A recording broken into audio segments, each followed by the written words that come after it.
কঠিন। তখন আল্লাহ রাসূল সাল্লাল্লাহু আলাইহি ওয়াসাল্লাম কাঁদতেছেন আর বলতেছেন, আমি দীর্ঘ 63 বছর জিন্দেগি অনেক কষ্ট করেছি। উহুদের ময়দানে দমদম শহীদ হয়েছে, তায়েফে অনেক কষ্ট দিয়েছে। আমি আল্লাহ রাসূল করিম সাল্লাল্লাহু আলাইহি ওয়াসাল্লাম আল্লাহ তাআলার সাথে সরাসরি দেখা করব, এই জন্য আল্লাহ রাসূল করিম সাল্লাল্লাহু আলাইহি ওয়াসাল্লাম বলতেছেন এই জন্য একটু কষ্ট হইতেছে। বন্ধুরা আমার, দেখবেন কোন মানুষ যদি বিদেশ যাওয়ার জন্য প্রস্তুতি নাই, তার জন্য ভিসা করা লাগে, পাসপোর্ট করা লাগে, পাসপোর্ট অফিসে ঘোরাফেরা করে, ভিসা অফিসে ঘোরাফেরা করে, বিভিন্ন জায়গায় ঘোরাফেরা করে, তাকে অনেক কষ্ট হয়। আল্লাহ রাসূল কাঁদতেছে আর বলতেছেন, এটা আমার দুঃখের কান্না না, এটা আমার সুখের কান্না। একটু পরেই আমি আল্লাহ তাআলার সাথে দেখা করব। ও দুনিয়ার মানুষ, যখন আল্লাহ তাআলা মুমিনদেরকে মৃত্যুর জন্য প্রস্তুতি করেন, যখন মুমিনদেরকে মৃত্যুর সময় চলে আসেন, মুমিনরা বুঝতে পারেন আমার মৃত্যুর সময় চলে এসেছে। এমন সময় তোমরা দেখো একটা মেহমান আসতেছে, অনেক দামি মেহমান, যে মেহমানের কারণে আসমান থেকে জমিন পর্যন্ত পুরাটাই আল্লাহ তাআলা জান্নাতের সুগন্ধি তৈরি করে দেয়। সবাই বলি সুবহানাল্লাহ। বন্ধুরা আমার, যে কথা বলতেছিলাম, শীতের মধ্যে যদি তরকারির মধ্যে যদি ঝাল হয় না কেন, তরকারিটা যদি মজা হয়, ওই তরকারিটা খেতে ভালো লাগে, ওই তরকারিটা খেতে অনেক সুস্বাদু লাগে। অল্প কিছুক্ষণের জন্য তরকারিটা ঝাল লাগে।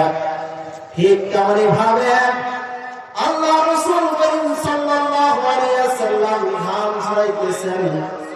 আল্লাহ রাসূলের ডান হাতের কাছে একটা পানির পাত্র রাখছেন, ওই পানির পাত্র থেকে পানি নিতেছেন আর ঘামগুলো মুছতেছেন।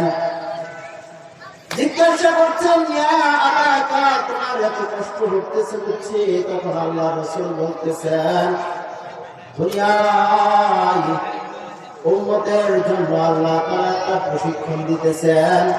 উম্মতের কত কষ্ট হয়, আমার উম্মতের কত কষ্ট হয়, এটা আল্লাহ তাআলা আমাকে মৃত্যুর পূর্বে মুহূর্ত আমাকে পরীক্ষা নিতেছেন।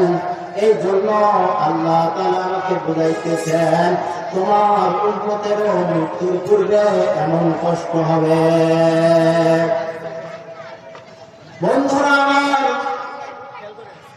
আল্লাহ তাআলা আমাদেরকে বলতেছেন, দুনিয়ার মানুষ, কবরে তো আলফাকিরি আইবা, কবরটা কারোর জন্য জাহান্নামের গর্ত হয়ে যাবে, কবরটা কারোর জন্য জান্নাতের বাগিচা হয়ে যাবে। কবর ডাকতে বলে, তোমরা আসার পূর্বে চিন্তা ভাবনা করে আসবা।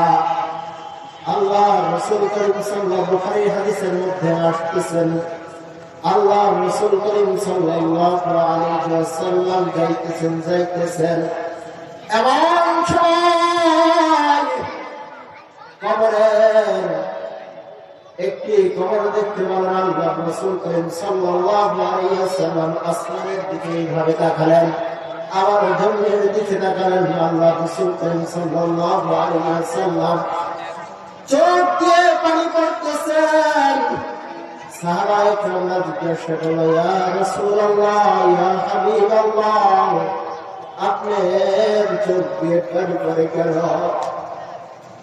আল্লাহ রাসূল করিম সাল্লাল্লাহু আলাইহি ওয়াসাল্লাম কাঁদতেছেন আর বলতেছেন, কবর আমাকে বলতেছে অনেক অন্ধকারের জায়গা, এখানে যত নামি দামি লোক যাক না কেন, যদি আমল না করে যায় তাহলে তারপরে জাহান্নাম এমন ভাবে, এই কবর এমন ভাবে চাপ দিবে, একটা বাদরের হার আর একটি বাদরের মধ্যে চলে যাবে।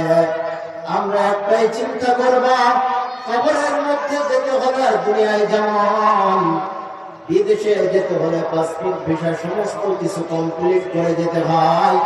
আল্লাহ তাআলা দুনিয়ার মধ্যে আমাদেরকে যে উদ্দেশ্য নিয়ে পাঠাইছেন, ওই উদ্দেশ্য হচ্ছে